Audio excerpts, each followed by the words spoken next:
Nous voici sur l'un des plus vieux sites sacrés du monde, le temple d'Osiris à Abydos, en Égypte. Très peu d'écrits ont été trouvés dans le temple d'Osiris. Cependant, il existe une information très importante dans ce temple, sous la forme d'un dessin à peine visible, mais clair et précis. Il n'est pas gravé dans la roche. Il n'est pas sculpté. De manière extraordinaire, il est brûlé dans la structure atomique de la roche.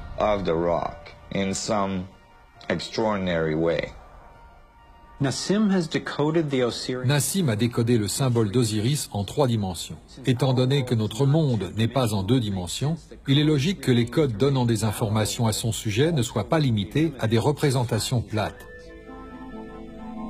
Sa version tridimensionnelle du symbole d'Osiris commence par le vector equilibrium, un champ de force parfaitement équilibré, avec 12 lignes d'énergie égales qui rayonnent.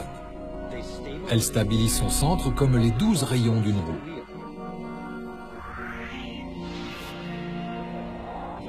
Le modèle primaire du flux d'énergie équilibré autour de cette structure est le Thor.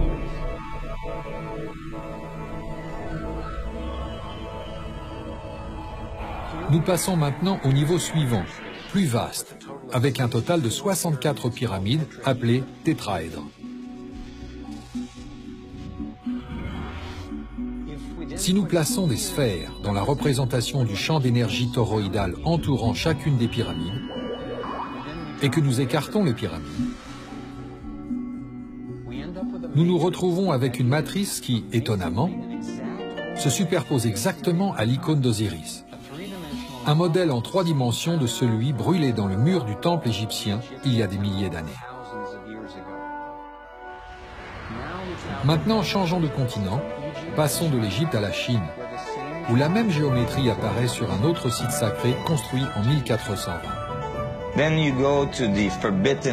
Rendons-nous à la cité interdite, où résident les dieux du soleil, et où l'on trouve à l'entrée les chiens fous, gardiens de la connaissance. Ils gardent la connaissance sous leurs pattes. La même géométrie de 64 unités d'énergie est de nouveau encodée. Je me suis alors demandé si le fait que le même dessin apparaisse dans des lieux importants sur 2 continents différents était une simple coïncidence. Mais ensuite, Nassim m'a montré que cette géométrie de 64 unités d'énergie est encodée dans différentes cultures tout au long des siècles, partout dans le monde. L'arbre de vie kabbalistique hébreu crée également une structure identique, le vector equilibrium, y est de nouveau intégré à chaque niveau. L'antique sagesse chinoise intitulée Yi Jing est basée sur 64 hexagrammes, symboles composés d'une série de 6 lignes, certaines continues, d'autres cassées. Ceux-ci, une fois assemblés comme les 6 bords d'un tétraèdre, forment le cristal à 64 tétraèdres.